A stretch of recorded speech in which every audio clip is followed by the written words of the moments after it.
So hello everyone, welcome और welcome back. I am Shreyansh and I am a second year MBBS student. तो आज की इस video में हम बात करेंगे कि आपको कैसे अपना सिलेबस को रिवाइज करना है, क्या आपकी रिवीजन स्ट्रैटेजी होनी चाहिए। तो इस वीडियो में कोई मैं बकवास नहीं करूंगा, इसलिए वीडियो थोड़ी छोटी भी होगी क्योंकि मैं इसमें से आप काम की बात बता दूंगा कि आपको कैसे रिवाइज करना है। कोई अदर बात यहाँ पे नहीं होगी। तो देखो, सबसे पहली बात यहाँ पे आपको बता दूं, आप जैसे कोई सिलेबस अपना कर लेते हो तो सबसे इंपॉर्टेंट क्या होता है, सिलेबस को रिवाइज करना। क्योंकि जब तक आपने इतना ज्यादा सिलेबस कर लिया, अब उसको जब तक आप रिवाइज नहीं करोगे तो आपको फायदा नहीं देगा। क्योंकि आप जैसे मॉक टेस्ट में सॉल्व करोगे तो आपको चीजें याद नहीं आएगी, आप काफी कंफ्यूज होंगे, काफी चीजें भूलोगे। इसलिए चाहिए आपको एक अच्छी रिवीजन स्ट्रैटेजी पता, जिसको फॉलो करोगे तो आप उसको अच्छे से रिवाइज कर पाओगे सिलेबस को, और आपको अच्छे से रिवाइज होगा तो आपको चीजें याद रहेगी। आप उस याद जो आपको चीजें याद रहेगी उस मॉक टेस्ट में भी आप इसको जब क्वेश्चन मिलेगा तो आपको, क्योंकि आपको सब याद है इसलिए आप क्वेश्चन को सही कर पाओगे। तो एक अच्छी रिवीजन स्ट्रैटेजी पता होनी चाहिए। तो इस वीडियो को लास्ट तक देखते मैं आपको एक मस्त रिवीजन स्ट्रैटेजी बता रहा हूँ जिसको फॉलो कर सकते हो। तो देखो, सबसे पहली बात, आप जिस भी टाइम पे इस वीडियो को देख रहे हो, आपके पास जितना भी नीट के लिए टाइम बचा, आपको इंश्योर करना है कि आप ट्राई करो कि 2 बार मिनिमम आपका नीट से पहले रिवीजन हो जाए। देखो, सबसे बढ़िया, अगर आप इस वीडियो को जैसे डालो उसके आसपास टाइम पे देख लो तो आपके पास लगभग 1.5 महीने के आसपास का टाइम होगा, 40 दिन के आसपास का टाइम होगा। तो आपको ट्राई करना है कि सबसे पहले आपका रिवीजन, अगर अभी तक आपने रिवीजन स्टार्ट ही करो या अगर आपने रिवीजन कर लिया उसे तो बहुत बढ़िया बात है। पर अगर ये मैं बता रहा हूँ आपका फर्स्ट रिवीजन, तो आपको ट्राई करना है कि 25 दिन, या आप ट्राई करो 22 से 25 दिन में आपका फर्स्ट टाइम जो अगर रिवीजन करो तो वो हो जाए। देखो, अगर आपके पास अभी यहाँ पे टाइम कम है तो उसको थोड़ा और आप कम कर सकते हो, बट आपको ट्राई करना है कि आपका 25 या 22 दिन आपका सबसे पहला वाला जो रिवीजन है, फर्स्ट रिवीजन हो जाए। क्योंकि फर्स्ट रिवीजन जितना ज्यादा स्ट्रांग होगा, जितना ज्यादा अच्छे से होगा, उतना ही कम टाइम आपको यहाँ पे सेकंड रिवीजन में देना पड़ेगा।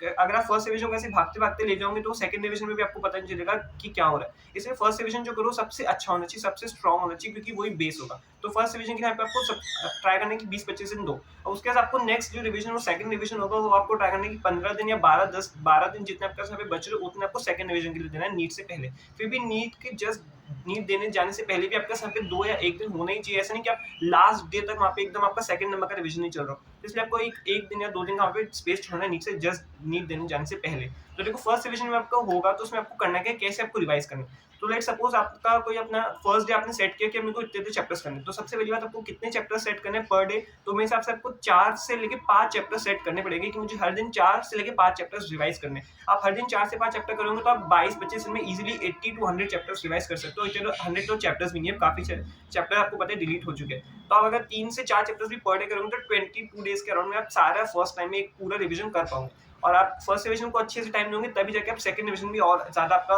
आपका जो रिटेंशन पावर है तभी बढ़ेगा। तो फर्स्ट रिवीजन में आपको क्या करना है, आपको सेट करना है। सबसे पहले तो आपको आपके से एक पेज पे लिखा होना चाहिए मुझे कौन कौन से दिन ये चैप्टर्स करने हैं। इसलिए सबसे पहले रिवीजन स्टार्ट करने से पहले आपको दिमाग में प्लान होना चाहिए कि मुझे कौन से दिन कौन से चैप्टर करना है, और लास्ट डे तक मुझे यहाँ पे कितने चैप्टर्स रिवाइज करने हैं और कैसे चैप्टर्स रिवाइज करने हैं। तो देखो, जैसे मान लो आपने एक दिन का अपने पर डे 4 चैप्टर्स आपने लिए, तो बायो के 2 चैप्टर्स हुए, फिजिक्स का एक, केमिस्ट्री का एक। किसी दिन बायो का एक बड़ा चैप्टर है तो फिजिक्स के 2 मीडियम, केमिस्ट्री का एक। इस तरीके से आपको यहाँ पे बैलेंस करना है। हर दिन 4, अगर कभी ज्यादा हो तो 5, और कभी नहीं इतना टाइम आपके पास मॉक टेस्ट भी हो तो 3 चैप्टर रिवाइज करने हैं। तो एवरेज 4 चैप्टर्स रिवाइज होने चाहिए पर डे आपके। ठीक है, ये आपका हुआ कि आपको कितने चैप्टर्स पर डे रिवाइज करने हैं। आपको रिवाइज कैसे करने हैं, तो देखो, सबसे पहले आपने कोई बायो का चैप्टर उठाया तो उसको आप रिवाइज कैसे करोगे। सबसे पहले उसकी एनसीईआरटी को पढ़ना है। आप ट्राई करो कि उसकी एनसीईआरटी को पूरा पढ़ो, क्योंकि आपको पता है आजकल एनसीईआरटी लाइन से क्वेश्चन आते हो, तो आपको एनसीईआरटी की पूरी यहाँ पे बायो की एनसीईआरटी पढ़नी है। उसके बाद उसके पीवाईक्यूज कर लेना, बायो का रिवीजन वहाँ पे कंप्लीट हो गया उस चैप्टर का। अब बात करें केमिस्ट्री में, तो केमिस्ट्री में देखो, ऑर्गेनिक इनऑर्गेनिक फिजिकल के लिए अलग रहेगा। तो फिजिकल के लिए तो फिजिक्स जैसे रहेगा, बट ऑर्गेनिक और इनऑर्गेनिक के लिए आपके पास जो आपकी एनसीईआरटी है उसको पढ़ना है। अगर आपको नोट्स की रिक्वायरमेंट है किसी पर्टिकुलर चैप्टर में तो उसके नोट्स देख लिए। नोट्स नहीं, अगर आप लास्ट टाइम में, मैं प्रेफर करूंगा नोट्स की जगह शॉर्ट नोट्स देखो, और उसके बाद सीधे उसकी पीवाईक्यू कर लो। वहाँ पे केमिस्ट्री के चैप्टर का रिवीजन हो जाना चाहिए। हम बात करें फिजिकल केमिस्ट्री और फिजिक्स के लिए क्या करना है, सिर्फ आपको उसके शॉर्ट नोट्स सीखना है। आपको शॉर्ट नोट्स प्रिपेयर होने चाहिए। अगर शॉर्ट नोट्स प्रिपेयर नहीं है तो मैंने मेरे चैनल पे आपके लिए शॉर्ट नोट्स डाल रखे हैं कुछ चैप्टर्स के लिए, मैं आगे और चैप्टर्स के लिए डालूंगा। तो मेरे चैनल पे जाके आप शॉर्ट नोट्स देख सकते हो, और कुछ और जगह से भी आप शॉर्ट नोट्स इंतजाम कर सकते हो अगर आपके पास नहीं है तो शॉर्ट नोट्स रिवाइज कर लिया फिजिकल केमिस्ट्री और फिजिक्स के लिए। उसके बाद जस्ट उसके पीवाईक्यू कर लेना, वहाँ पे वो चैप्टर का रिवीजन कंप्लीट हो जाएगा। तो इस तरीके से आपको रिवीजन करना है हर चैप्टर का। ऐसे आपको लास्ट 22-30 जितने आप दिन दे सकते हो, 20 दिन, उसमें आपको ट्राई करना है कि आपके सारे रिवीजन, सारे चैप्टर्स एक बार रिवाइज हो जाए। ये जैसे ही हो जाए उसकी नेक्स्ट जैसे आपको स्टार्ट कर देना सेकंड रिवीजन, और सेकंड रिवीजन 12 दिन 15 दिन में आपको सिलेक्ट करने की 12-15 दिन में हो जानी चाहिए। और उस टाइम आपको हर दिन 5 चैप्टर्स तो मिनिमम करनी ही पड़ेंगे, तभी जाके 15 दिन में आप लगभग 75-80 चैप्टर्स कर पाओगे। इस तरीके से आप प्लान कर सकते हो कि आपका रिवीजन कैसे होगा। ठीक है, तो आप देखो, रिवीजन के लिए आप सिर्फ ऐसा नहीं कि ये चैप्टर्स जब करो तभी रिवाइज करो। जब आपका मॉक टेस्ट होगा, उसके मॉक टेस्ट जैसे आपका कोई दिन मॉक टेस्ट है तो उसके पहले के दिन जो होगा, आपको उस दिन रिवीजन से अपना जो रिवीजन प्लान चल रहा है उससे थोड़ा टाइम निकाल के मॉक टेस्ट के रिवीजन को अलग से देना पड़ेगा। क्योंकि मॉक टेस्ट का लास्ट में आता है फुल सिलेबस मॉक टेस्ट दे दोगे तो फुल सिलेबस मॉक टेस्ट के लिए क्या करना पड़ेगा आपको कि जो आपका चैप्टर्स आपको लगता है कि सबसे ज़्यादा वीक है फिजिक्स में, केमिस्ट्री में या बायो में, आपको किसी पर्टिकुलर टॉपिक या चैप्टर से आपको चीज़ याद नहीं आती, तो आपको वहाँ पे उस टाइम वो चैप्टर्स और वो पर्टिकुलर टॉपिक्स रिवाइज करने पड़ेंगे। तो इससे आपका जो रिवीजन चल रहा है वो यहाँ पे थोड़ा टाइम जाएगा उसके उसकी वजह से, बट होगा कि आपके जो हर दिन जो चैप्टर्स रिवाइज कर रहे हो वो तो रिवाइज होंगी, बट मॉक टेस्ट जो आप दे रहे होंगे हर दिन, मॉक टेस्ट के पहले भी आपका एक रिवीजन हो रहा होगा। तो मॉक टेस्ट के लिए आप यहाँ पे रिवाइज कर रहे होंगे, वो एक रिवीजन चल रहा होगा, और एक जो मेजर रिवीजन प्लान चल रहा है वो भी वहाँ से भी आपकी रिवीजन हो रही होगी। तो इस तरीके से आपने रिवीजन को प्लान कर सकते हो नीट से पहले।